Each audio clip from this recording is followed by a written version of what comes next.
상상해보세요. 기원 57년 예루살렘 성전 안, 유대인들의 가장 신성한 장소, 수백 명의 신자들이 기도를 올리는 그곳. 로마가 임명한 대제사장 요나단이 제단 앞에 서 있습니다. 그의 주변은 경비병들로 가득하지만 한 남자가 이미 그의 등 뒤에 바짝 붙어 있습니다. 평범한 순례자처럼 보이는 그 남자. 그는 망토 아래 숨겨둔 곡선 단검 시카를 순식간에 꺼내 요나단의 목을 정확히 그어버립니다. 피가 분수처럼 솟구치고 비명이 터져나옵니다. 그런데 놀랍게도 암살자는 도망치지 않고 오히려 군중 속에 섞여 로마의 앞잡이가 죽었다, 하나님의 심판이다라고 외치며 주변 사람들과 함께 충격받은 척 소리 지릅니다. 경비병들이 그를 쫓지만 그는 이미 수백 명의 순례자 속으로 완전히 녹아들어 사라졌습니다. 이 한 번의 칼질로 유대 사회 전체가 공포에 휩싸입니다. 로마 총독 펠릭스는 분노로 몸을 떨며 그 단검놈들, 시카리를 모조리 잡아 죽여라라고 명령하지만 이미 그들은 어디에나 그리고 어디에도 없었습니다. 이들이 바로 시카리, 라틴어로 단검을 든 자들이라는 뜻의 고대 세계 최초의 조직적 암살 집단이자 로마 제국을 상대로 비대칭 전쟁을 벌인 유대 극단 저항가들이었습니다. 헬시시인보다 무려 1000년 앞선 암살자라는 개념의 뿌리. 그들은 단순한 테러리스트가 아니었습니다. 그들은 오직 하나님만이 우리의 주인이라는 절대 신념으로 무장한 제국에 맞선 소수자의 최후 저항자였습니다. 하지만 여러분, 지금까지 학교나 책에서 배운 이야기는 대부분 요세푸스의 기록을 통해 왜곡된 신화입니다. 광신도 테러리스트인가? 자유를 위한 영웅인가?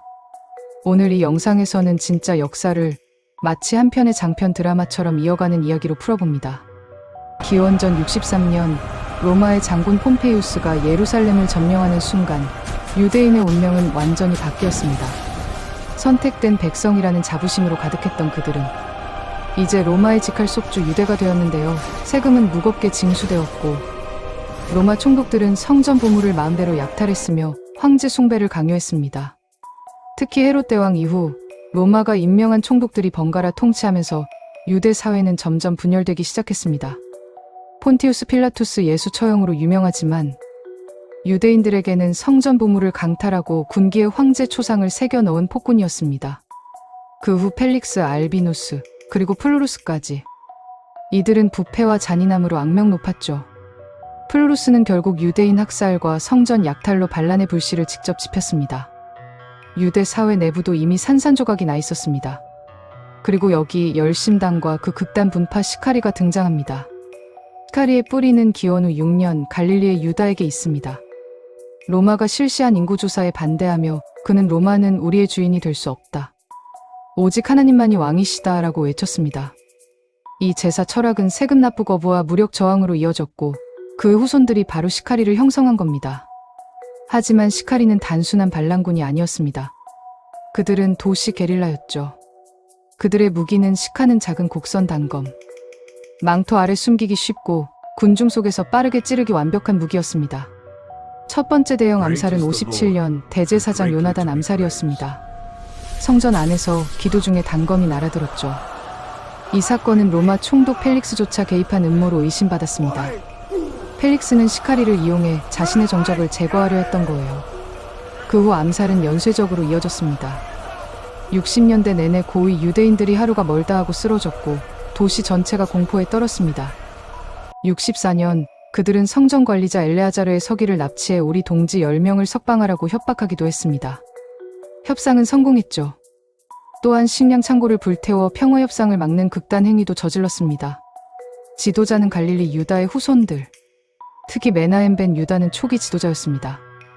66년 그는 마사다를 로마 수비대로부터 빼앗았습니다. 700명 로마 군인을 전멸시키고 무기고를 장악한 뒤 예루살렘으로 진군해 안토니아 요새를 점령했습니다. 하지만 메나헴의 과도한 권력욕은 다른 반란 세력과 충돌을 불렀고 결국 그는 처형당했습니다. 그의 친척 엘레아자르 벤 야이르가 잔당을 이끌고 마사다로 후퇴합니다. 그리고 66년 제1차 유대와 로마 전쟁이 터집니다. 목재 운반 축제 때 성전에서 대규모 폭력 사태가 발생하면서 로마와의 전면전으로 번졌죠. 시카리는 예루살렘 방어전에 거의 참여하지 않았습니다. 그들의 전술은 암살이지 정규전이 아니었으니까요. 대신 마사다를 근거지로 주변을 습격했습니다. 70년 티투스가 예루살렘을 함락하고 성전을 완전히 파괴합니다. 이제 시카리의 최후 거점은 마사다뿐이었는데요. 73년 로마 총독 루키우스 플라비우스 실바가 제10군단을 이끌고 마사다를 포위합니다.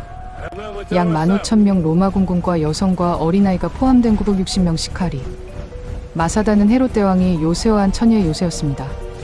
해발 400m 절벽, 뱀길이라는 좁은 길 하나뿐. 로마군은 둘레 성벽을 건설하고 서쪽 사면에 거대한 토공사 램프를 쌓았습니다. 50만 톤의 흙과 돌. 73년 4월 16일 공성탑과 충차로 성벽을 돌파합니다. 이제 클라이맥스입니다. 엘레아자르 벤 야이르는 2차례 연설을 합니다.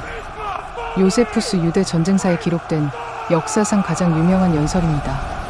첫 번째 연설 일부를 그대로 읽어드리겠습니다. 우리는 오래전부터 로마인이나 그 누구의 종이 되지 않겠다고 결의했다. 오직 하나님만을 주인으로 섬기기로 했다. 이제 그 결의를 실천할 때다. 아내와 아이들을 먼저 죽이고 서로를 죽이자.